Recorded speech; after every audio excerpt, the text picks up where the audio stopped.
creating beyond calculation, beyond politics, and beyond the big two. Welcome, Silverliners, to the wonderful world of Wednesday Wham. I'm your host, Dean Zachary, and we're joined tonight by the full Wednesday Wham crew. Barb, the Empress of the Inks. Rob, the Paragon of Pencils. Aaron, the Contrarian Humphreys. The Wizards of Wordplay, Rory, and Scott are all with us tonight. And Happy New Year, everybody.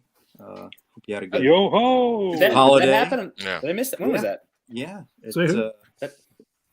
It's kind of different now. You know, everything's different. 2023 feels different. We finally had our Christmas on New Year's Eve. Oh yeah, yeah, because Dick and I had COVID, so we had to put it off. Yeah, so we finally kind of ran New Year's and Christmas in together there. Yeah, I think everybody had a ladder. I think everybody had a white Christmas. Maybe Aaron. Aaron, did you get any kind of? You had some crazy weather out there, right? We had an ice storm for like one day. Yeah. But not really. I guess there was snow. It was freezing rain. Mm-hmm. That's worse than snow. Yeah, that's when everybody's flying off the roads and everybody loses power. Buffalo guys here. Rory's down in Ohio, but he spent many years in Buffalo. He's familiar with the wild, woolly Western New York and Lake Erie and all its frozen glory and mountains and mountains and mountains of snow. And then 3 days later, it was 54 degrees and rainy. So for a couple of years, I was like walking distance to the eastern shore of Lake Erie, and we would just get the most massive snow drifts. Yeah, it was amazing. Yeah, awesome. There was a year the lake did this just like creeping slushy up the shores of Buffalo. It was just this roll it was like a walking pace, but it was like this foot high rolling sludge that was taking. It was awesome. Rory and I were on duty. We had to move cars. Cars were getting like consumed by Lake Erie. Yeah. Buffalo's awesome. Great. Wow, we have some. We have Buenos Aires from Dick. It sounds awesome. It was way too white of a Christmas for my liking, is what he says. And a lot of people got snowed in. I'm in Wisconsin, so we did have a white Christmas. Yeah. Oh yes, guaranteed. Very good. So tonight's subject is the good, the bad, and the gray. I wanted to take this podcast and talk about the post-millennial phenomena of the nature of the hero and the villain, and the sort of sophisticated upgrade of the interpretations of those archetypes in terms of how they're treated and written now, sometimes accurately or satisfactorily, sometimes not as much. But before we get started, I think maybe, agreeing on distinctions and definitions is probably the smart way to begin. So for the purposes of this discussion, I'd like us to consider heroes to be good. For those of you who play D&D, that would be lawful good, right? Like a paladin, right? So, and then good. Evil, right, would be, yes, the twirling of the mustache. This would be like not so much lawful. Snidely whiplash. Yes, there you go. Maybe the Red Skull, if you're going to go for a Marvel reference. And then the gray characters, which I guess one might characterize Wolverine, maybe. That's what I was thinking. Yeah. And they're speaking of Wolvie, look at that. Oh my. Nice. Yeah. Who drew that? That's some. Yeah, I wonder. I don't even know. That's probably some dork. Yeah. Some comic nerd. It's a nerd pinup. But Danny say nerd alert. Nerd alert, absolutely.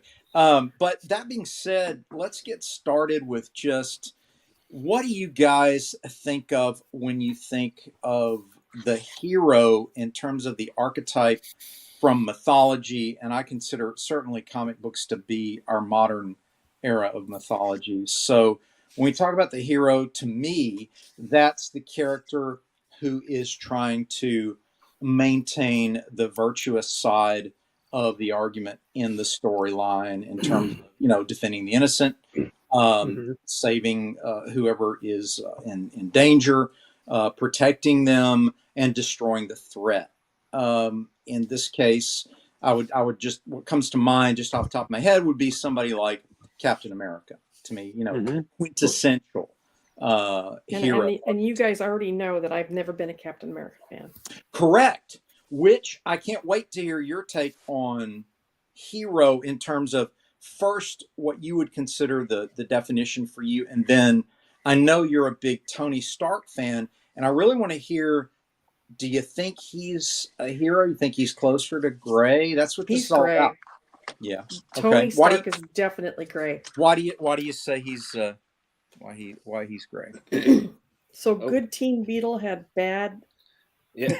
The Green So Scorpion. I get so Gray good Switchblade. equals Teen Beetle, bad equals the Green Scorpion. Okay. Gray yes. equals Switchblade. Yes, that's good. Excellent. That's keeping it Silverline That's relevant. keeping it Silverline relevant, Yeah. relevant indeed.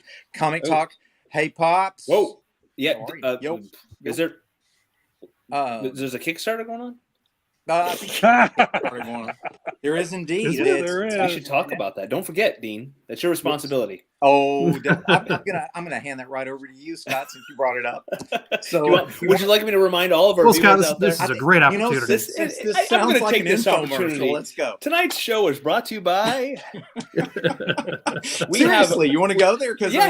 So we Go don't ahead. forget, everybody out there, a reminder, the continuation of Barb's award-winning amazing story Divinity Yes. on Kickstarter right now. So if you've been waiting, if you've been wondering what happens with Divinity, this is your time to find out. And the conclusion of our intergalactic or planetary space battle for power, the Trump's story, based on decks of cards in the hands and who's going to come out on top. And that concludes in our Kickstarter campaign going on right now on Kickstarter. And the easiest way Plot to twist. It's euchre. What? And then In the end, You've was a been euchred. You've been That was a brilliant idea on Roland's part. Very original It's very and clever. very clever to take a deck of cards and turn it into a comic. Amazing art styles too for the people who appreciate the art. We got Yes. different styles. I know I say this a lot. Divinity has a very classic comic book style, which I really like. Fits the story. It's not a distraction.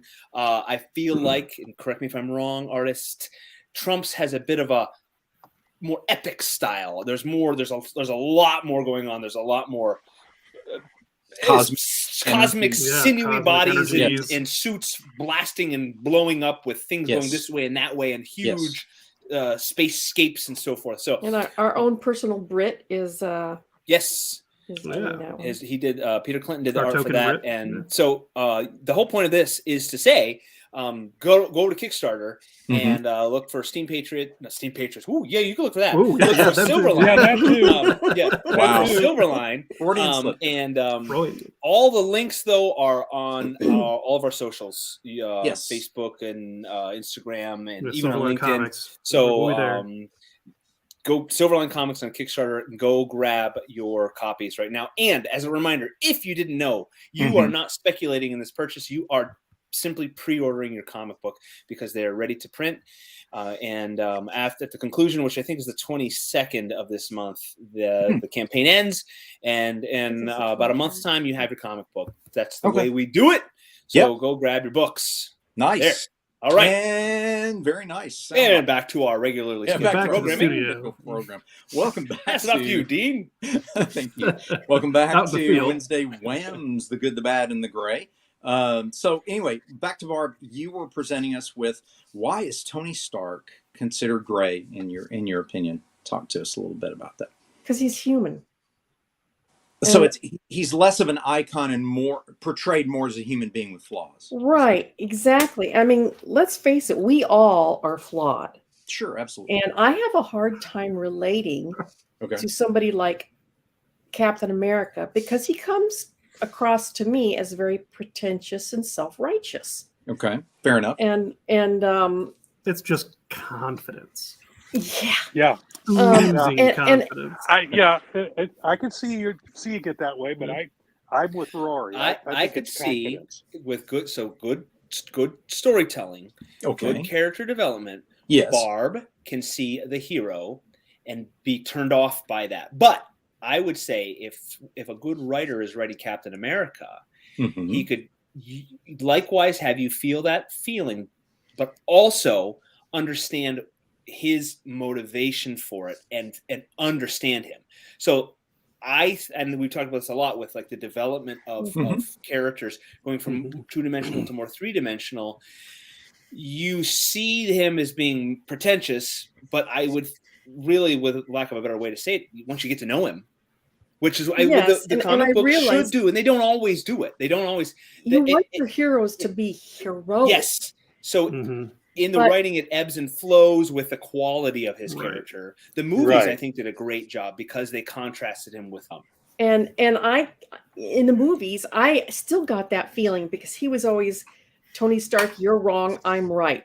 The safest hands are our own. Otherwise, the safest hands are mine. And I know a lot of people have arguments about that, but the reason I like Tony Stark better is because he is flawed, but he wants to be good. He has to overcome his own demons in order to do good. So he's choosing. He could have so easily been a villain, you know, but he has to fight to overcome his baser nature to be a good person. And for me, that is more admirable than somebody that's just, I'm perfect. Sure. We're having a great discussion. Welcome, Roberta. We appreciate you joining us tonight. The title of our show tonight is The Good, the Bad, and the Gray, and we are in the midst of discussing the archetypal heroes, villains, and the more nuanced gray characters. So is it not a sustainable character like Captain America? Because Marvel was really one of the bigger. They were the ones that brought in all the flawed characters. In the comics, as they became more mainstream.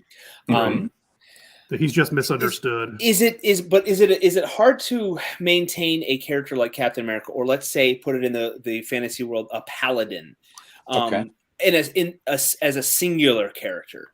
Do they require someone to point out that they need to either lighten up, or do they need to have somebody to? What's that? Get the stick out of your ass. Yeah, or to explain. You know what I mean? Like I feel like if they have an opportunity to explain themselves, that's really why I thought the movies, right up till about Endgame, and I have there's those last two Avengers movies, they're fun. I loved the first Avengers movie. I saw 4 times in the theater. I'm no John Medic who's seen Star Wars 3,800 times. Wow. He takes notes. Every day. But love those movies because I loved how Iron Man and Captain America as the main characters. Hello. Good. As the main characters. It's a friend calling me. I'm going to let it go to voicemail. Okay. No worries.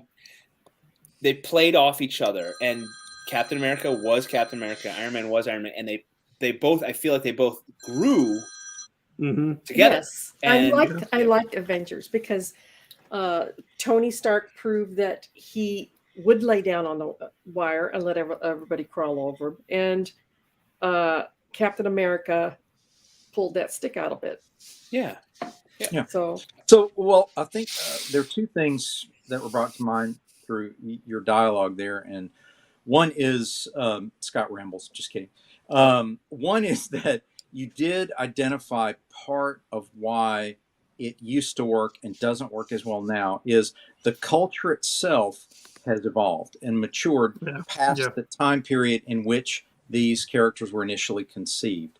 And that's not to say that the idea of the virtuous icon has been abandoned or corrupted, although it somewhat has, but the presentation of such a character has to evolve with the culture that sustains it, correct? So I would say that for Barb, and she's made some great points there, is that you have to now write a virtuous character that represents it in a more broad brush iconographic method. These are not black and white. You have to represent him in a more nuanced fashion than you would have 50 years ago, certainly 75 years ago. So that being said, I think the ideology 50 years ago was so much different than the ideology right now. We are, I think, we're more jaded, we're more cynical, but we are also more realistic. Yes, you remember he was born in a time of World War II, where the broad brush concept was certainly more accepted in the pop culture and the sort of pulp culture, Good so to versus evil. speak. Yeah. Yeah. Yeah. Well, I mean, think about Saturday Evening Post. The cartoons in the circulated newspapers were things like Prince Valiant, right? Flash Gordon. So fantasy was extremely broad brush. The concept of a good guy and a bad guy was certainly more juvenile than it is today. So we've grown in that sense. Some might say we've devolved in the sense of we've almost clouded over the core of the virtues, which really, if you look at Cap, he's really a Boy Scout, and the core of the Boy Scout idea was literally just to try to always do the right thing as you saw it, defend the innocent, destroy evil, remove the nightly.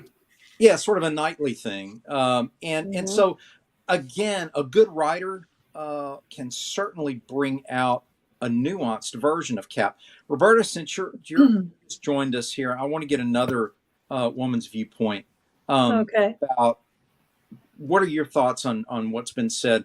I'll go ahead and throw out there. You can cover it with Cap, or you can pick another sort of Superman type of archetype and tell us what your thoughts are on that. Do they connect with you in the traditional way, or do they need to be nuanced, and why? I do think they need to be nuanced because, as you pointed out, the actual culture shift has been so different, to the point that, even just in my lifestyle, I noticed that children of the age I was when I saw the Superman movie, for instance, very, very different. They're more jaded. It takes a lot more effort for the villains to impact them. Less innocent. Yeah, much more worldly. Right. Yes. But much less interested in sweet ideas. And, I think beauty. It's more of a turnoff than attraction point. Interesting. I think you make a great point there. We have a comment. I like the struggle. From Calculus. Steve Ditko always had his objectivist viewpoint in early Marvel, keeping the gray area out. Again, yes, that's correct. Because in that era, again, the culture was just starting to grow and do some self-examination, and they were coming out of the 50s into the 60s. So we had defeated, the mid-20th century evil of fascism, and we're coming out of that into the sort of golden age of our economic growth.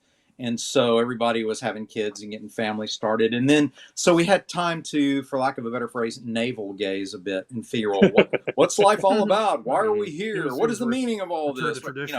When nobody's trying to burn your place down, you have time to navel gaze and become more philosophical about. Well, I know that I am certainly not perfect. I have a lot of issues, including a lot of anger. Correct. And I yelled at me.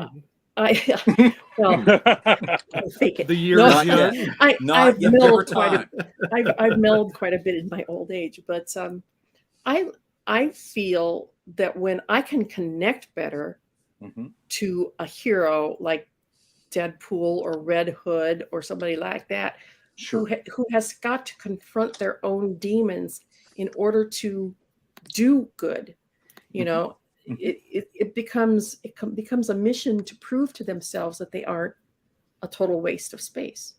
So if you're saying, if the creative team that was assigned to the traditional hero character was sophisticated enough to paint the picture of the hero as a struggling individual, more so than just the perfect icon, it would be compelling to you, correct? If, for example, if someone explored Cap's childhood more, where he was just a geek and a nerd and he was beat up by all the bigger guys, and we got a little bit more into the psychology of Steve Rogers before the serum, he just really wanted to be like all of his heroes as a kid. He wanted to go fight the Nazis and save the world, and he was just a skinny kid who wasn't good enough, and he wasn't big enough, and he wasn't tough enough, and he was made fun of. He always had the heart. He always had the heart. Never stopped, right?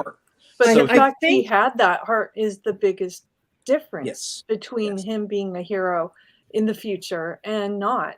Because the average person would tend to be a little vindictive if they got the chance. Good point. Good point. He And he Cap and didn't Spidey use are very this. He on didn't point. use the serum to quote get back at his tormentors. Right. He Right. used it for a more noble.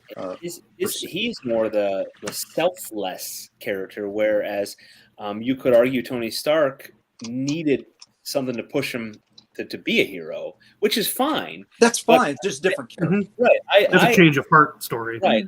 Yeah, I like the Paladin. Well, his is a redemption arc. right. Yes. The Yeah. Right. lawful good. I like the lawful good character. But I agree with you, Barb. They can't just be two-dimensional. They have to have a reason, and the reader, the viewer, has to see the struggle. If If I they're were gonna act good all the time, meaning like Mhm. the public, the front they put up in battle or whatever. Yeah. We It would also get dull. see behind the curtain. We've Yeah. got to see that when it's all over, that they're still a person, and that's what has to happen if you're going to have that Boy Scout Paladin character. If I were going to Yeah. write Captain America, I would write him from the perspective of that because of the way that he was raised, his childhood was so rough. I mean, you never get over your childhood traumas. Never. No. I don't care how Nope. old you are. Nope. That he's always got to prove to himself and others that he's good enough. Yeah. And that's the way that I would write him. That would make him more interesting than just automatically being the good man. Sure. You know, Sure. he's Yeah. always Have we on a put- mission to prove to himself and others that he deserves the serum. That he earned that title. yeah, that he deserved to be chosen out of everybody else, and he's never going to forget that he's got this great responsibility, and that he isn't a waste of space. He isn't this weak person, and it's always going to be a psychological thing with him that he's got to prove himself. I'm curious, Barb, before we move on to the villains, what how do you feel about Spidey? Because Peter Parker to me is very similar to Steve, just kind of a younger Yeah. version. How do you feel when you read Parker? Do you feel the same sort of this guy's too goody-goody, he's boring, or do you feel more of the struggle with No, Pete? because he's got a great sense of humor, and I think that Steve Rogers is kind of humorless to me. Okay. But not only does he have a great sense of humor, he has no problem making fun of himself or Yeah. anything around him. He'll parody himself and stuff like that. But he's also young, Yes. and the young people are idealistic. Yeah. It's more So, playful. He's more yeah. playful He character. hasn't got the life beat out of him yet. Yeah. He hasn't seen people die around him for, in Well, he saw horrible his ways. uncle, he saw his Uncle Ben die, which That's was true, his but I'm saying- traumatic incident. Yeah. I'm saying in a soldier's But he didn't become a Batman. like But yeah, but thank you. Or what about a Batman? He's a humorless, boring. He can be, and we're without gonna get there with the gray. Okay, I'm gonna He's the try- most boring playboy. he does fit in. If he could put him in the Paladin category. Well, I wouldn't, but that's Gray a good vote discussion Paladin. to have too. I wouldn't put and he's my favorite Yeah, character, but oh, I wouldn't Yeah. I wouldn't put him as a paladin. I think he's more of a ninja in terms of whatever Okay. works. Right. He'll do. He sticks he has a to a code. code. He sticks Yeah, to it's a a code. code. And also, I do. He can be. If you want to talk about the personality of him, Mhm. he can be a one-track boring. Oh yeah, like yeah. Cap. Mhm. He's like the um, Terminator. Sometimes. Yeah, just He's yeah. definitely If on he's spectrum. written that way, right. if he's written with like fights his attraction to Catwoman because she's Free. she's a bad girl, but he's trying to be a good guy, but he can't help Miss it. Miss He's just- Kitka. Yeah. yeah. Yeah. It's a challenge to write him because what you have to do is you have to write Bruce Wayne and Batman Mhm. to understand the broken person for him. He's a completely broken person. So Batman is the real person, and then Bruce Wayne is a mask. Because you're echoing Zorro. He's Um, kind of inflexible. Yeah, kind of inflexible and kind of humorless. That's the flaw I've always seen in the character. Is there's very little humor in Batman's world, and Well, since like, since the '60s, Yeah, right. If we're talking, If you look at the, the late 40s and 50s version of Batman, there was some that's humor a little there. more playful. Calculus says he's not quite a rogue, but not quite a paladin either. Yeah, he's multi-classing for sure. Very interesting. He's not your Sir Lancelot, that's for sure. No, certainly not. Before we move on, though, Aaron, did you want to chime in on hero before we move to villain? Because I wanted to move like this sort of like the archetypical like Superman hero, whatever. I just they don't really do anything for me, but I just always see them as more of a reflection to talk about society at large. So if you do a character that is a gray area, you're usually in a story doing a character study. If you do something that somebody is virtuous and portraying those virtues, you're usually talking about either your own personal virtues or those virtues, or you're reflecting the virtues that you think should be exhibited in the world. And so I think it's two different ways of storytelling. Like even the Luke Skywalker, when he's doing the hero's growth, he's maturing into what we consider the good citizen, the responsible citizen. Is it interesting? I don't know. Most people aren't like that. But again, Star Wars is more about good versus evil than about the character study in and of itself. That's why it never interested me, because Luke Skywalker is pretty one note. Darth Vader's more nuanced than him. But a lot of that stuff is very one note. Now, you can take one note characters and do interesting things. That's why I'm like such a fan of Judge Dredd and Conan, because they are one note characters, but not in the way that you see them, not good or evil. They stand for certain sensibilities that reflect in society. Conan, the natural state of man is a savage, wild, which Robert E. Howard had a huge debate with Lovecraft, Howard E. Lovecraft, about that, which he wrote numerous letters back and forth. Right. Judge Dredd was a comedic parody of the American hero, like Superman or whatever. He was the British way of making fun of us. The idea of you are so upending, but you just uphold the law. And so those characters are fun, I think, to put them in awkward situations like Judge Dredd and see how they react. There's no evolution with Judge Dredd, but that's the point. Yeah. He was, and that's why they study him on in reference to like a dystopian society or something, is because he was more the character. If you had an absolute authoritarian fascist society, Judge Dredd would be the sort of cop, and so they study him in that light. But it was never about the character. So I just think it depends on what kind of stories you're trying to tell. Yeah, and I think those characters go work into those stories depending on what you want to get out of it. Yeah. That's right. So I think setting an environment really play a big role. What you're saying in So the one note characters more for examining the world, and character studies are more examining the human condition, and that's how I've always seen it. That's good observation. Rob, that's a good observation. It is. I like it. Very deep. Rob, talk to us, man. The hero and what makes him interesting to you. What are your thoughts? Wow. You called on me earlier than I expected. He's in the working. You just say, what Aaron said. What Aaron he said. stole what he stole. He stole everything, man. I don't give it a whole lot of thought. I mean, they're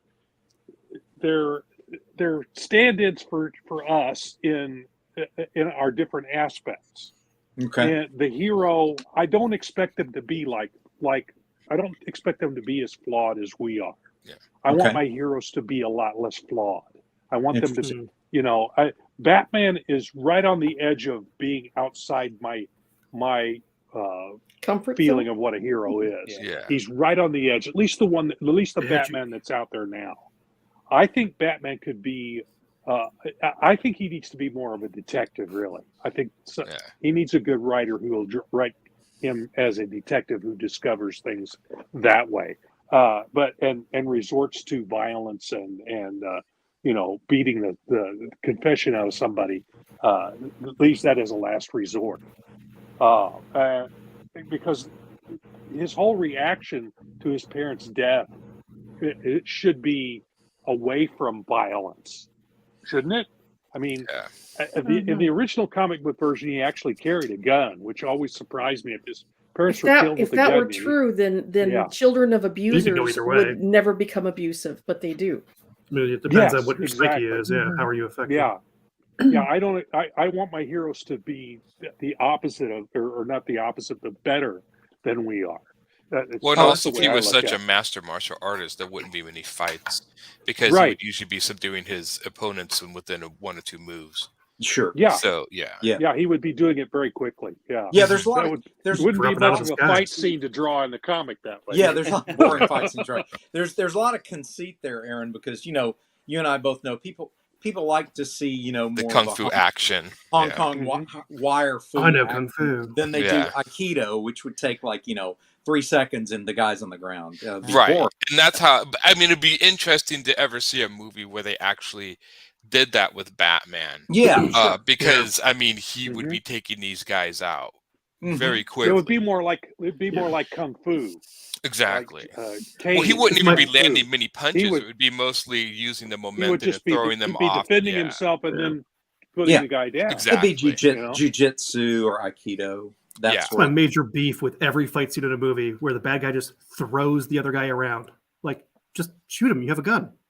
Yeah. Right. Let me throw you against a car. Let me throw you against a wall. Let me throw you across the room. Like, why that scene in Indiana Jones where the guys are whirling the swords threatening him, and he finally just goes, pulls out his gun and shoots him. That was actually more real.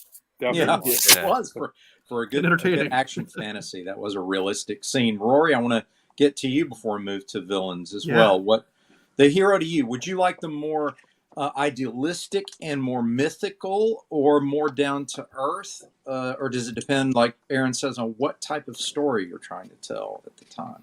I think it depends on what type of story you're trying to tell. I mean, what kind of character arc are you looking to have for your character? There's always that line where you live long enough, you become the bad guy, kind of thing. I'd like to see a story arc where it's a good guy and a bad guy, but it goes on so long, the bad guy becomes a good guy. Yeah.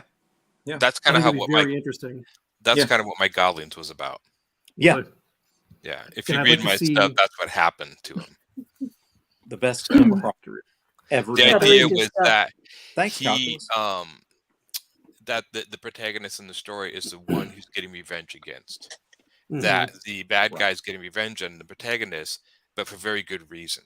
And when you see the reason why, you're like, well, okay, I can kind of agree why this guy's doing this, even though he is the bad guy. Is he?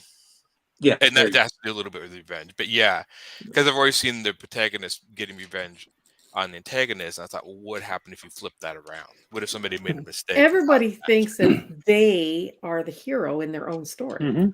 Right. Yeah. Every bad guy thinks he's doing something for a good reason. We'll get to that here shortly. Yeah, right. Because that's the whole nature of evil. Like, you think you're doing something for a good reason, but you're going to have bad outcomes and consequences. Yeah. And I'd also I know we've talked about it before, but all the Jungian archetypes, I'd like to plot. I know they do it for personality types for comic book heroes, but for the 12 or 10 archetypes, who is everybody? Providing structure and control and a ruler. I see that as Batman. Okay. The sage knowledge would be like Doctor Strange. Yeah. Okay. It's a spiritual journey. Okay. Innocent safety spiritual journey could probably be like Robin, because that character has gone so far and arced in different ways, as through different characters, you've had a very complete storyline through all the Robins. So I'd love to see a chart of that. Well, what Vic is talking about the improv, Indiana Jones scene. He explained it. He was sick. Yeah. It was improv. He was supposed to have this huge fight with them, and he was tired, so he was tired. But still, it's an iconic. Yeah, they're going to do a riff on that. They're going to do a riff on that in the new movie. Great. Oh, only it's going to be flipped. Yeah. gosh, I don't know. I don't know if I can stomach that one. That's a whole podcast. That's when on its own. Indiana shuffles away and Oh boy, that really hurts just to think about. Well, let's move on a little bit to villains now, because Rory, you touched on something very important, and that is to the villain. He is doing the right thing or the self-serving thing, but he knows he's doing the wrong thing, but he doesn't care. He doesn't care what he wants. I would say there's a difference between the mentality of, well, you got to crack a few eggs to make an omelet versus, no, this is for the greater good. Sure. And I don't care if anybody else understands. The Magnetos of the world compared to the Jokers of the world. Yeah, Joker knows he's bad. Rory and Scott know this. Chaos for the sake of chaos. I mean, Dean got me hooked on this one, this deadly duo. Oh yeah. And Magneto was doing it because the world would thank him after he killed all the Jews. Yeah. So he was a good guy even in his eyes. Yeah. Which that was Magneto. Right. Magneto is an interesting. Well, it's down to relativism. Yeah, dilemma, because he really thinks that, he's right. It doesn't matter that he's actually repeating the mistakes of his own oppressors and captors. He doesn't care. It's like, no, but I'm right. They were wrong. I'm actually right. Well, I just think there's a myopic view of that. Yeah, and I think he always just was willing to be the martyr. He was just convinced that the humans would turn on them. That was inevitable, and that he would be the martyr to save the mutant race. You know who else borrowed that, Aaron, is Alan Moore borrowed that with the character of Adrian Veidt in The Watchmen, right? He's basically like, look, I know how this is going to turn out, so I'm going to do a lot of bad things just to save the world. Right. The martyr is just a flip on the other side of the coin to a terrorist. The one thing is, for how smarter, I guess, writer Alan Moore is, I never thought he thought, and how smart Amadeus was supposed to be. That was his name, right? Amadeus in the book. What was the guy's name? The bad guy? It wasn't. Adrian Veidt's name was. Oh gosh, what was that character's name? Ozymandias. Ozymandias. Yeah. Right. That he never thought through the initial consequence, because I was thinking like, well, now humanity has a new villain to fight these aliens, and I'm like, yeah, for like a year or two, but when the aliens don't show up in a year or two, they're gonna go back to fighting each other. So. And I was surprised that Ozymandias never thought that through and tried to develop more of a permanent solution than this sort of stopgap at best. And so I felt like, well, he's so smart, but this is huge flaw in his plan. That if you don't continuously attack humans with the aliens, they're just going to be like, oh, well, I guess they're not coming back. That's just, So it just kind of ruined the whole story. I'm like, well, this guy's an idiot. Like how... Yeah. Like even the Thanos in the movies when he did like, well, if I kill half the humans, they will use up all the resources. Yeah, but they'll just reproduce again to get back to the same. So it was it was even stupider. It was even stupider than that. He didn't just kill half of sentient life. He killed half of all life. Yeah, see, that's even dumber. The bunnies. Yeah. That's even. Sheep. Yeah. Did you hear the idea that if you killed half of your gut bacteria, how sick everybody would have been for a while? Yeah. Wow. Talk about Scott going granular. Wow. Nerd alert. But it was still just a weird, like these smart, and like even with Alan Moore, and I'm like, well, he didn't even think that. Did Alan even see this flaw, or was it supposed to be that this guy was really this smart guy who was really a moron? You know, it? Like, so smart. He was. I think there was a lot of drugs involved in that. Probably, yeah. And I think Alan was way in another place when he wrote that. Well, he is. Thanos' reason was if he kills off half of all life, there will be more resources to go around. No, you're killing half the resources. Double the resources. Considering if you're talking about any predatory animal, it's like you just took away half of its food source. Yeah, because it's just So what villain? Sorry, I don't want to get too far off. But what villains come up with a perfect plan? Yeah, right. Strangely enough, when they did the Watchmen movie, and this was like a perfect plan when he framed Dr. Manhattan as a villain, and then it's supposed to be God's always watching him. Like, well, that made sense. They would never go out, like humans never walk out of line because he's always watching you, and they know he's real because they've seen him. So I'm like, well, that makes much more sense than the giant psychic alien thing, whatever. Sure. I never understood Still wouldn't stop people. Villain plans to just destroy everything, all the resources, like Sauron. Like it's only just you can be the guys angry, in Captain Planet, and you can you can wreak havoc. But then you're gonna be like wake up from this drunken bender and be like, "What the crap did I just? Where is everybody? Where are all the trees? Now I get to live in a wasteland. I don't understand. I never got the whole idea of villains wanting to overtake the world, anyways, because doesn't that just seem like more work? Right? Like, is it a masochist thing that you just want to be able to tell everyone what to do? I have a hard enough time just planning my own day. I know, right? But he wants to overtake the world, and it's like so he can have the magical, pretty seat, the throne. I never really got because they never talked about. You never heard like a villain go like, well, I want to overtake the world. And here's my 10-year plan when I'm in power. You never hear that. You never hear his pitch why he should be elected president. No, absolutely. And so he's going to overtake the world, and then who knows? What? Right? Like I don't know. You get what? I like the get rich villains. That's fine. I get that. Like that makes I'm going to commit this big crime to get lots of money. The Auric Goldfinger. I'm going to ruin the U.S. reserves of gold. So so I can run the world. Right. Okay. I understand that greed is a motivator. But I just always thought these super villains were just sexually frustrated and they just weren't getting any. So if they overtook the world, they can get all they want. Oh, we went there. I know where you're coming from. I mean, well, think about it. Because with money, why does he want money? So he can get because the companion of the Freudian approach is Adlerian, right? Adler believed it was about power.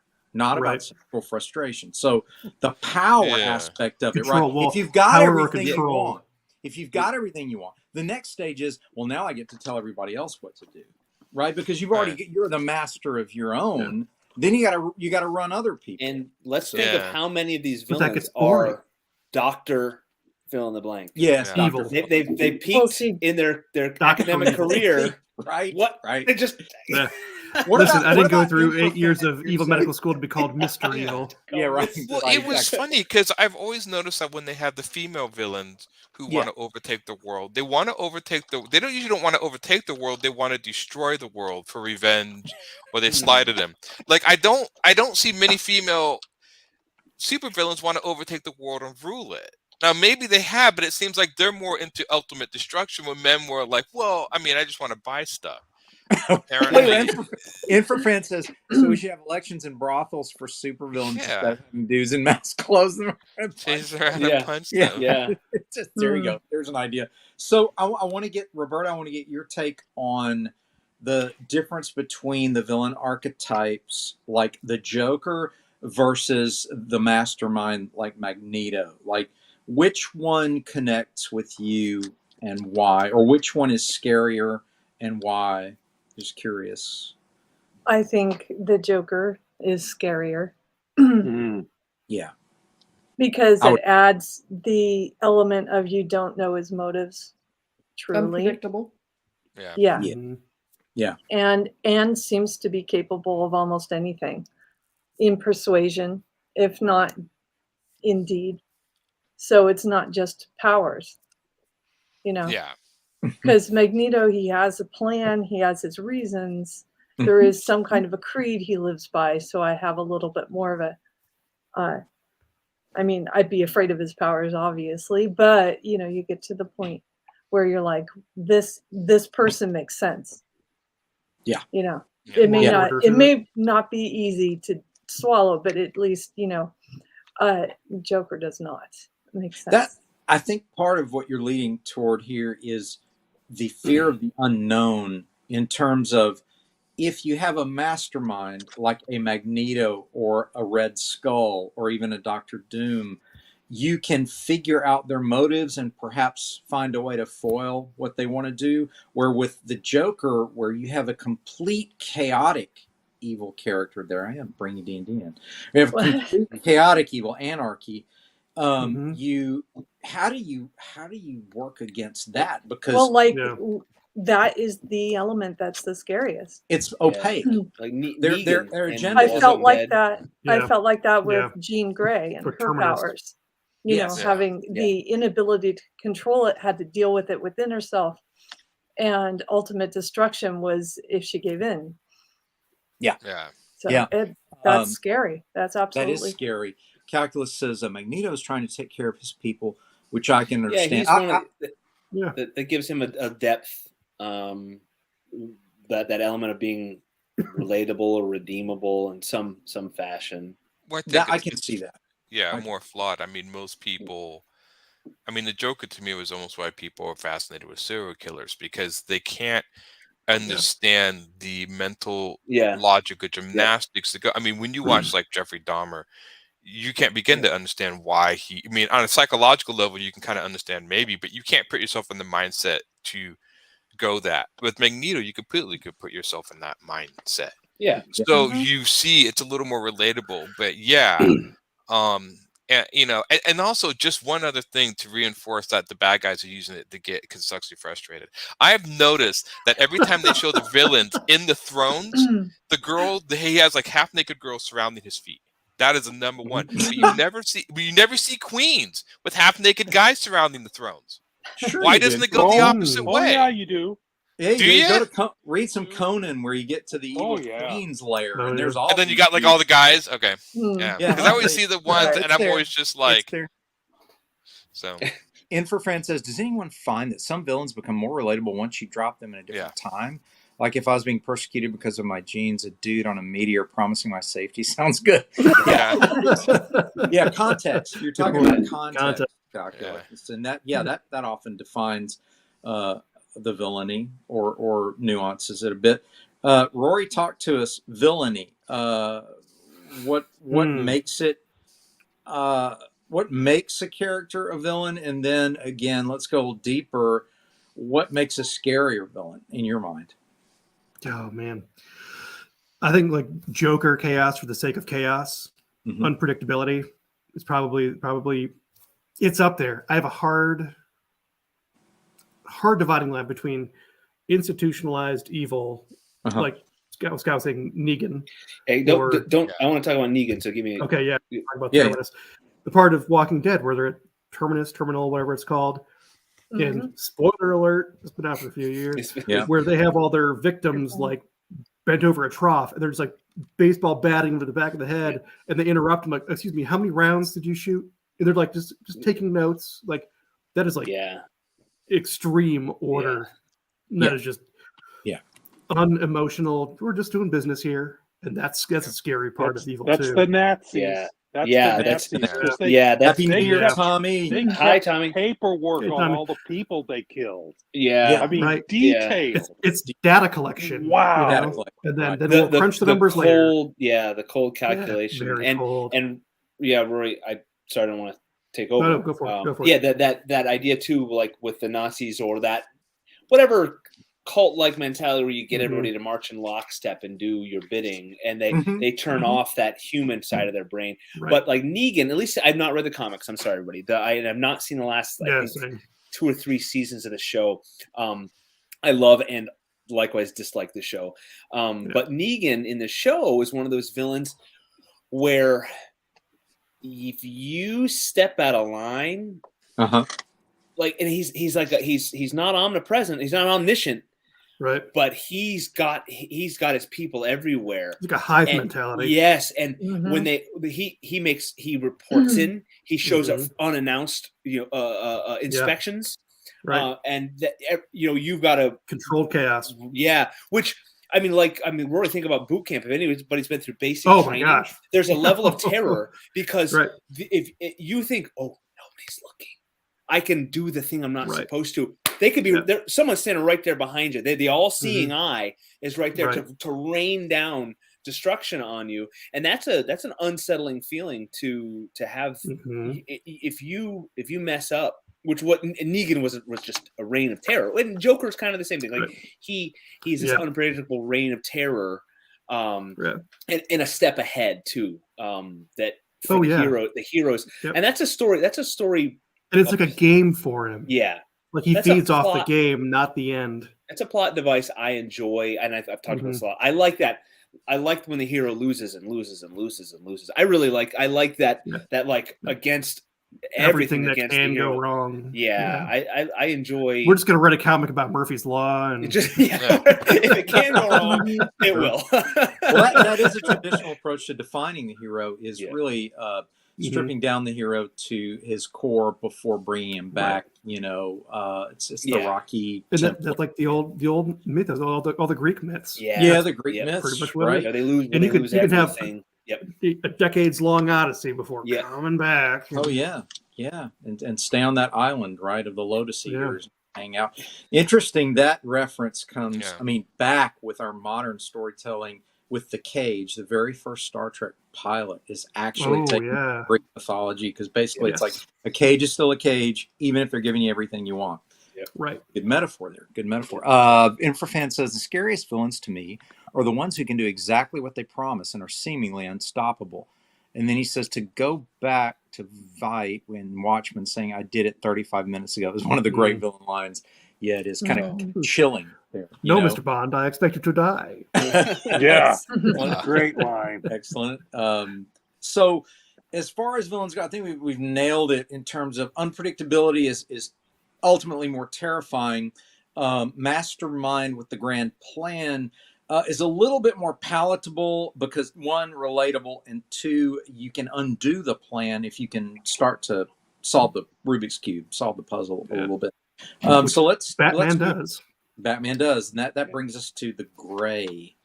I consider Batman more gray because he'll do, quote, whatever it takes without crossing the no-kill line. I mean, I know the modern he has self-control. version. Yeah. Even though if you really want to get granular with it, which I loathe to do that, but if you do, you know, how many people are going to die if he's like flying around in his jet, you know, bat jet, you know, firing indiscriminately into the city. You know, so people are going to die, man. You know, the Batmobile has got machine acceptable guns. numbers? What do they magically miss all the innocent people? I mean, come on. Well, I always thought it was funny that, again, it's the comic books. No one's supposed to seek it, you know. Figure out a super villain, but you would think you'd figure something a little odd if somebody's ordering jet fuel to their mansion. Like you think that would be like exactly. That's a sign. What? You know, unless he owns his own airport and then goes there and then takes it to his mansion. Yeah, but it just Alfred wears many hats. Yeah, well, like even in the Christopher Nolan movie, we ordered all of these bat masks, and he ordered like 10,000 or so. You know, it was not him. But you can just imagine some guy who works in that company is going to be like, that mask looks really familiar. Didn't some guy order a ton of these? If you'll recall, in one of the movies, the guy did figure it out. Yeah. Remember? Which made sense. Which actually made sense. And I never quite understand. You can figure out who somebody is from their mouth. I mean, most people, if you cover up, you can figure out. So it's a conceit of comics, I guess. But I like of course it is. The best Batman movie, Lego Batman, when Joker says Bruce Wayne is Batman's roommate. I love it. Oh, I love that. That's great. What other gray character? We mentioned Wolverine. What Punisher, Daredevil, Black Adam. Yeah, interesting. Black Adam for sure. Yeah, Black Adam. Talk to us about either one of those. Barb, get your take on the gray characters and why so compelling. I know the relatability factor. Is it a redemption arc potential also? Is that sort of? I really was not that familiar with Black Adam until I saw the movie, and I thought it was the way they presented him, and it turned out, I don't know if everybody's seen the movie or not, but I just saw his backstory. It's interesting. Made it all make sense. Give us a quick TV guide backstory. What's the backstory? He's not the original Black Adam. Okay.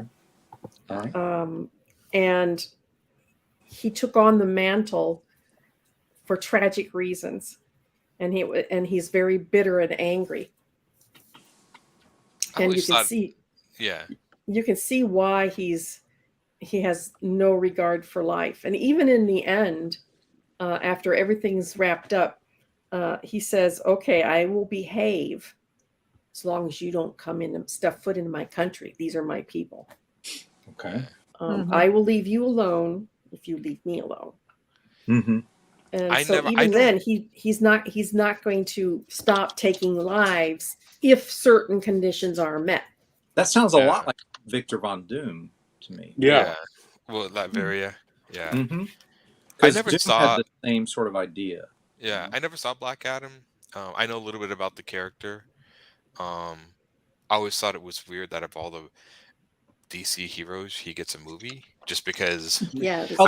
I think it's on that. I think it's The Rock because he's like, who do I look like? It's like, well, you kind of look like Black Adam. It's like, okay, okay, cool. So I know it's on HBO, and I'll probably I'll have to check put it in. I want to see Hawkman. That's the only reason I wanted to see it. I don't care about Black Adam. I don't have no interest in that. For me, that was worth it. For Dr. Fate was the best. Dr. Fate was cool. Oh man, I want to see it because of Dr. Fate. Yeah, it's on HBO. Yeah, Pierce Brosnan did a fantastic job.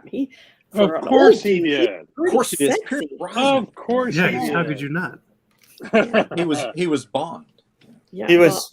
Hey, I'm into the whole long hair old guys. I think strange enough, I think Bond always confused me with realistic. I remember as a kid used to be in the Bond movies till there was one scene, and I think it was Bronson, when he was actually sitting in the turn of a tank and driving it.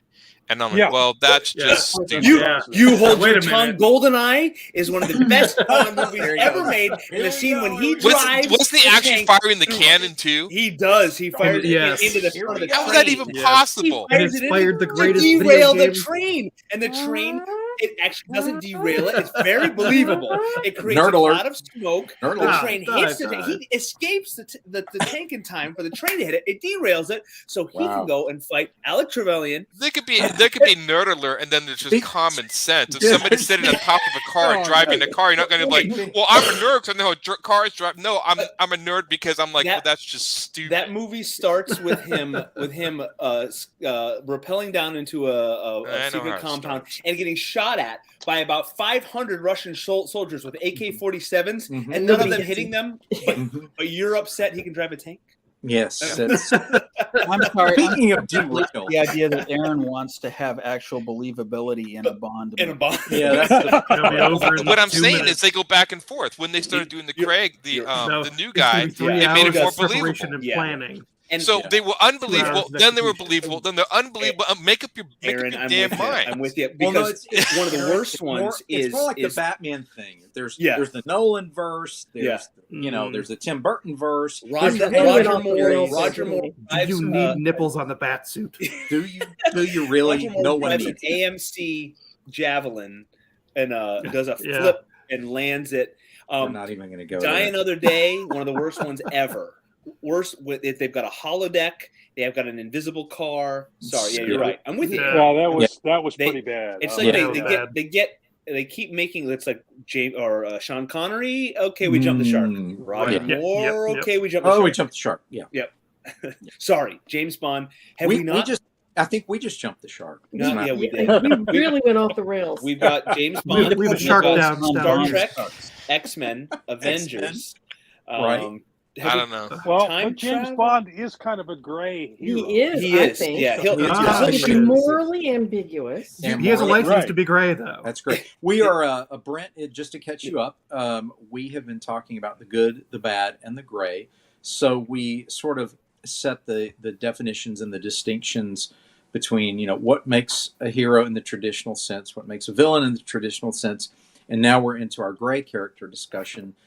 Many of the observations brought us around to understand that relatability helps with a grayer character, along with just being more interesting and nuanced in terms of motivations, where not only can we relate to them, but maybe the antagonists and protagonists around the character can relate to them as well.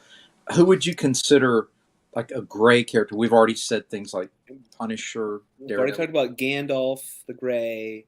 Yeah, we did. I was going to go with the Gray Panthers. Yeah.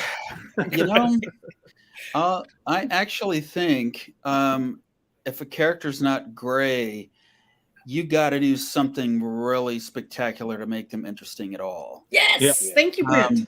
Yeah. That's what Barb says too. Like here's the thing. Here's a great example. Brent, don't be taking sides. The Joker, you'd think, is as dark as they get.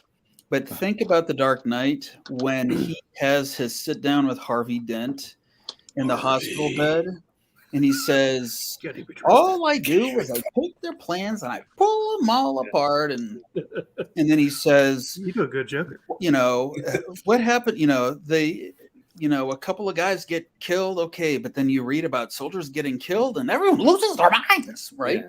Yeah. And suddenly you're going, I think the Joker's starting to make sense. That's weird. Yeah. Okay? Yeah. But then at the same time, you're also realizing, okay, now suddenly I can care about him a little bit more. And then when he sets fire to the giant pile of money, he's saying, this is stupid. And you've always known in the back of your mind, he's right. If this is really what it's all about, then why are we doing this super villainy? And why don't we just go knock over some banks and call it good? Mm-hmm. And then you're like, okay, the Joker's making sense. Magneto, who is this horrible guy. Okay, but let's look at his background. Also gray. Concentration camp and his fear about another Holocaust. And suddenly he's starting to make sense.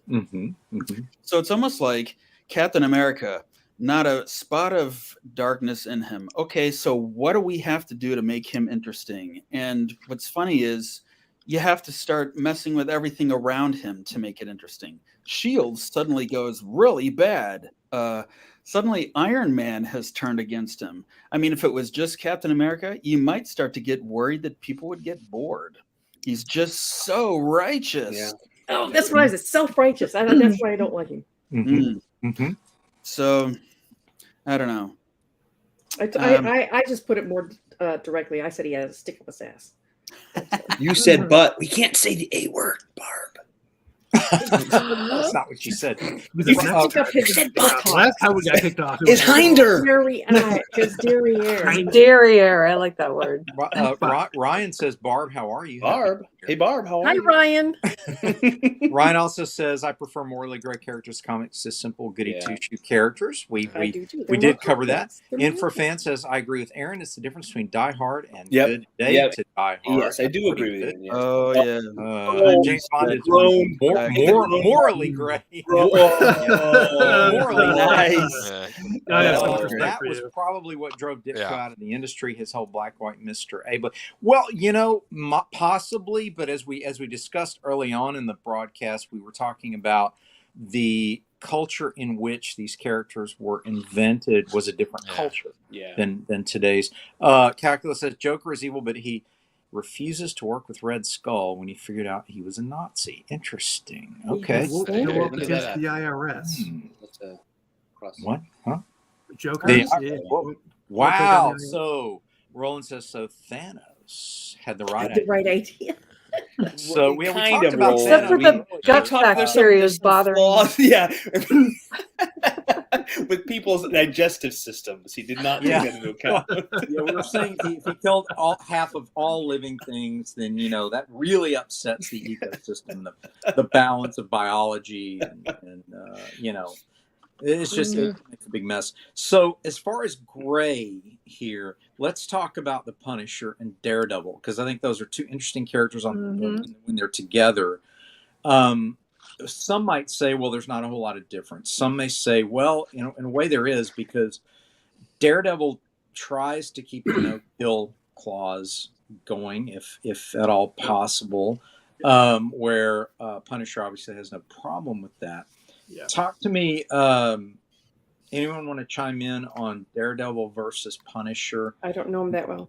The gray. I don't know him that well either, but I have some. Well, what I do know about him though is at least Daredevil on his morality pedestal that he's on he's like, I won't kill people, but I'll beat them to a pulp so they won't do bad again. Right. Well, that's I was going to say that's just war theory. Mm-hmm. And Daredevil's Catholic, so he would assume just war theory. Don't blaspheme Catholic. Yeah, we've done Roland. I'm sorry. Kat, listen, she's been blaspheming Cap all night, Roland. Yeah. Wait, why is she here? Kick her off. Captain America. I can't believe you just said that. So what about the Punisher? I mean, to me, the Punisher is really not even gray. He's dark. Yeah, he is. Yeah. That is really there's nothing holding him back. No, there's not. But it's a very simplistic idea of just eliminate all the bad. It's justice. So he has no moral compass. Actually, right. He does justice, not mercy is. Yeah, there is none. I remember I don't really love Garth Ennis's writing, but there was a scene when he did the Punisher revamp before he went full on nasty in the Max series. But I remember he had just helped a woman and they were talking and she says, "Why do you do it? Why do you kill criminals?" And he says, "Because I hate them." And she says, "What? It's not. What about justice?" And he's like, "No. I just hate him." Oh, okay. Yeah. So that's him. Yeah. At that point, there's no justice. There's no end to that path. No happy ending. Yeah. In a way, it's like we're just lucky he's on our side. Kind of. Mm-hmm. Like, is he really? What if he'd taken a wrong turn and suddenly just felt that way about cops? Or is he even still a vigilante? Yeah. Interesting. What was that, Roy? Say that again. Say, is he even still a vigilante if he just keeps going? Yeah, I think he's gone straight psychopath. He's, a vigilante at least. It is disturbing. Right, yeah. A vigilante takes the law into his own hands. You know what? Isn't interested in the law. He just wants to kill them all. Yeah, he just wants to kill them all. So there's no filter there. There are no scales of balance there. Yeah. Well, I think he is just like an exterminator. Yeah, he is. That's maybe he just needs the dead dog from his girlfriend or wife to excuse him. He just needs the love of a good woman.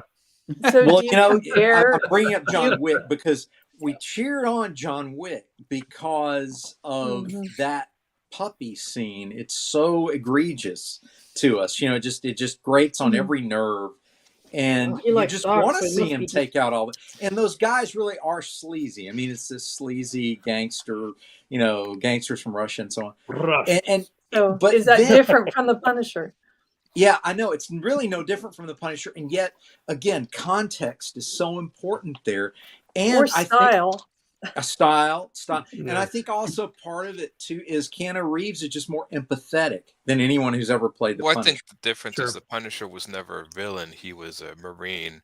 And the original story, his family was killed and he took out the mafia. John Wick was a hitman for years.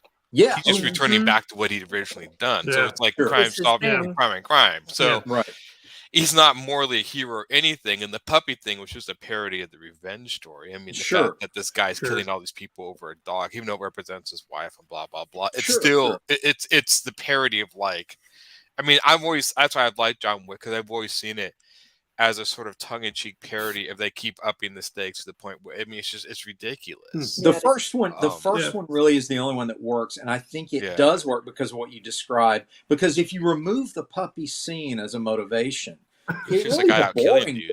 And nobody cares at that point, right? John Wick it's interesting because they've flipped the script. The more the story goes on, the more the backstory you get. Yeah. Things happen that didn't happen before. The movie is just one long bloodbath from beginning to end. Really... Yeah, what Tarantino movie is it? right. Kill Bill was like that, just bloodbath. Well, I think what is compelling about it too, from an action fan's point of view, is a tremendous respect for the stunt coordinators who became directors to make that film. That is one of the best. Right. It's one of the last reels for an action director. Right. It's all physical. It's not entirely CG. Yeah. Those guys did. They directed. I think Chad directed Cap 2, right? So you have the same sensibility with action there. So again, an action demo reel, just like Avatar is mainly just a 3D demo reel, right? It's like, okay, look what we can do, y'all. What about the story? Isn't it Mutiny on the Bounty again? Isn't it Dances with Wolves again? Yeah, but we don't care. Look at the 3D, man. It's really cool. Can't get behind that. Yeah, and it's just. It's a great 3D demo reel. I mean, the effects are fantastic. Ooh, the textures. Yeah. Boring.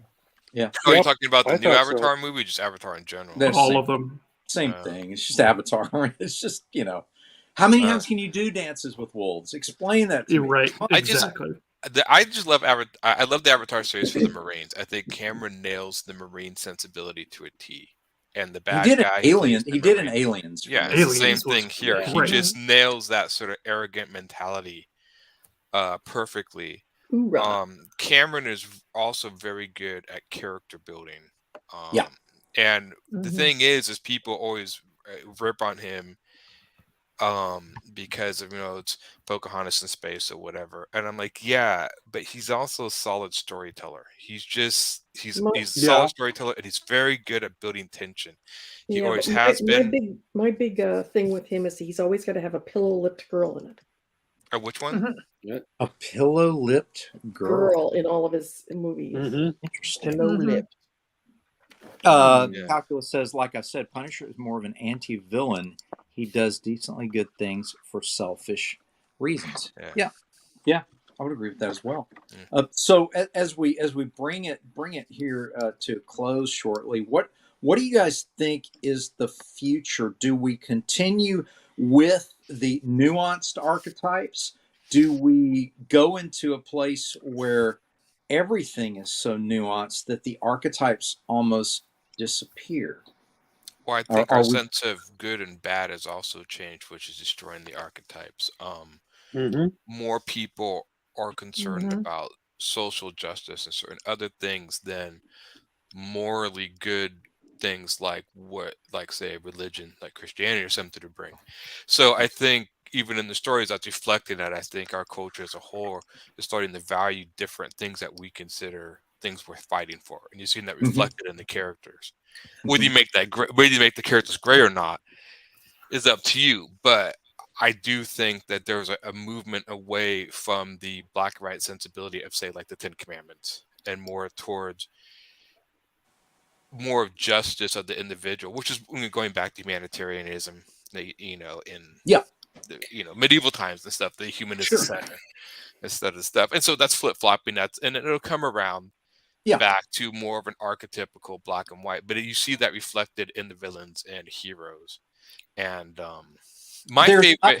there's scholars of history that claim, and this this is supported by a lot of scholars, that everything is cyclical, right? So we go through these periods where the medieval idea of clear black and white broad brush that slowly degrades to relativism, slowly degrades to anarchy, collapse, then a rebirth, and right.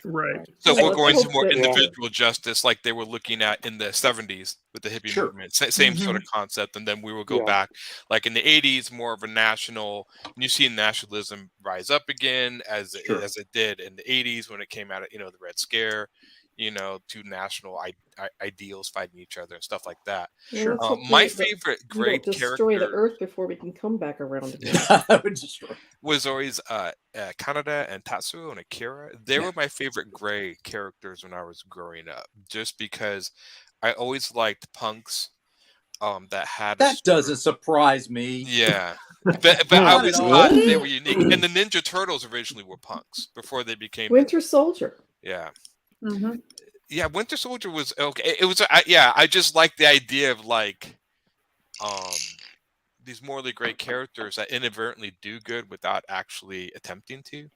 I mean, Kaneda doesn't care if he destroys the world. He doesn't care. He just thought that his friend was powerful enough to destroy the world, and he basically, like a punk, was like, you want to take me on? Well, then I got to come down and show this guy who's boss. And so it was a personal friendship that got in the way, but these two guys battling over their differences in their friendship is what ended up destroyed Tokyo, destroyed the world. But I always liked that he inadvertently did defeat Tatsuo, which was the plague that was destroying the world, but he didn't do it for you guys. He did it because the little punk had the audacity to, basically defy him. Right. Exactly. So right. Well, that brings to mind one of my favorite characters, and you brought Cameron up earlier. I always loved Sarah Connor because Sarah Connor forged Sarah Connor, to pronounce it accurately. Sarah Connor forged herself into a weapon. As the secondary result of her heroism was to save the world. The primary was to save herself, and it was like to save her son. Save she wanted but son. I do like this. Now this is Scott Wakefield. I like the enduring. Is it good? Who is this?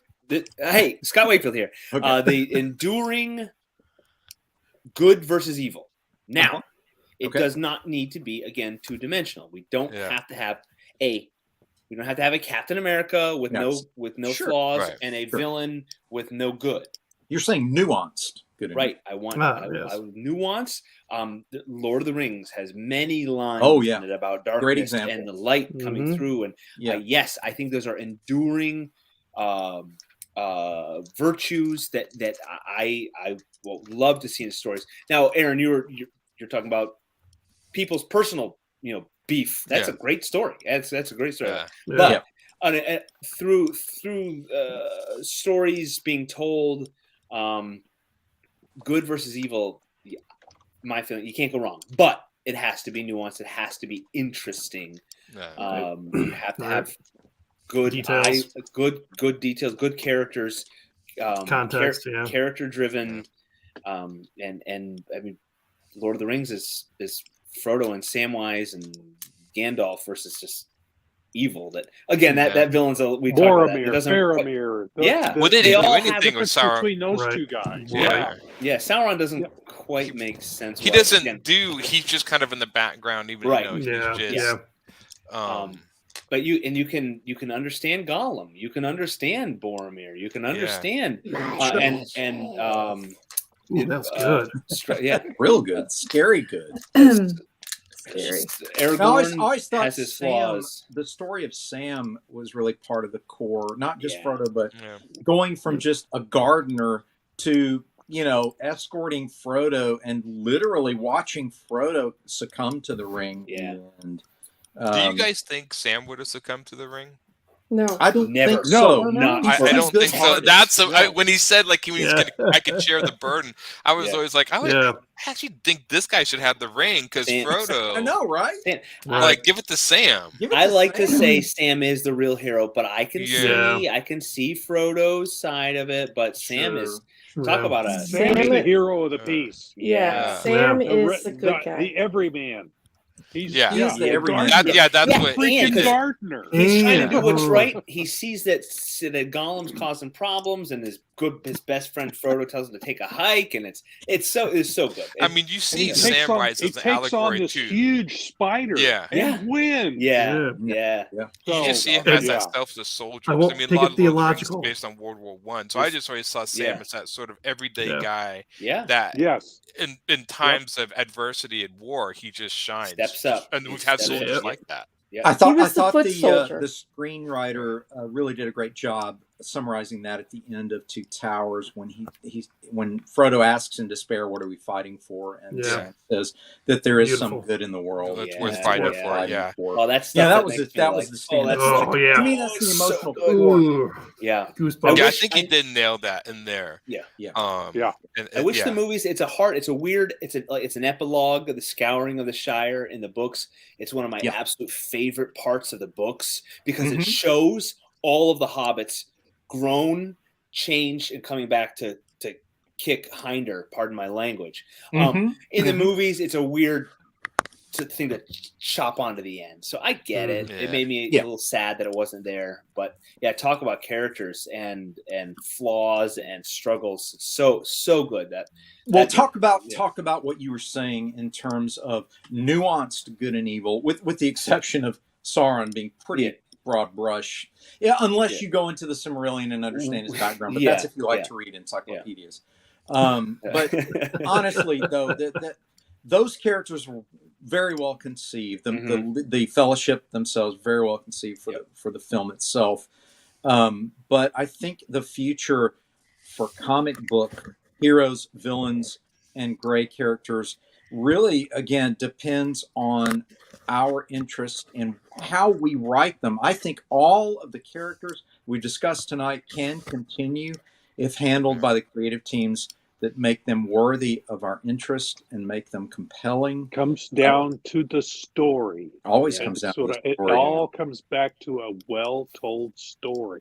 You got to have a story for everything to happen with. You got to have a story, and you got to have compelling characters too. You got to care about them. Divinity's got a lot of gray area in it because Zach is willing to do what it takes. Yep. And so Barb, you don't want Zach to be a Captain America, a boring Captain America, right? Yeah, you want him to be. That's why when people buy my book, it shows and I say it's about an 11-year-old girl. Oh, my daughter would love this. I'm like, no. Wait a second. I gotta warn you first. This is PG. There is violence and blood in it. There's no sex, but there's violence and blood. So you need to read it first. That's a good call. Speaking of Divinity, there's something you might want to talk about here at the close. Barb, you want to talk about what's happening? Yep, we have a Kickstarter going on right now, and there are two amazing. That sounds very biased, but it is. Two amazing books that are on offer right now, and that's Roland Mann's Trumps, which is a brilliant take on a card game. He has taken a card game and turned it into an entire comics universe. And my book, Divinity, about a little girl with healing powers, and she's on the run from an evil cabal. It's the Kickstarter is live right now. There is so much amazing original art, including art from Ken Hooper, Mark Nelson, Alex Sarabia, Peter Clinton. There is just so much fantastic art. You guys would be crazy not to snap it up, including some of my inked pages. And sad to say that my original inking days are over. So if you're ever going to get some of my original art, you better step up and get it. She's not making it anymore. I'm doing it all digital. Yeah, it's all virtual now. 20, right? Yeah, it's up to the 22nd, I think. Yep. I think it wraps up on the 22nd. I've switched to completely digital because of a tremor in my hand. So if you're going to get any of my original art, you better get it while it's still available. So everybody go to the Kickstarter. Get it now. Limited. Trump's Divinity. Go for it. And this is a great place for us to say our goodnights. And we always like to say our goodnights the same way. We always end our broadcasts with the phrase, make mine. Good night. I'm Pat Broderick. Make mine Silverline.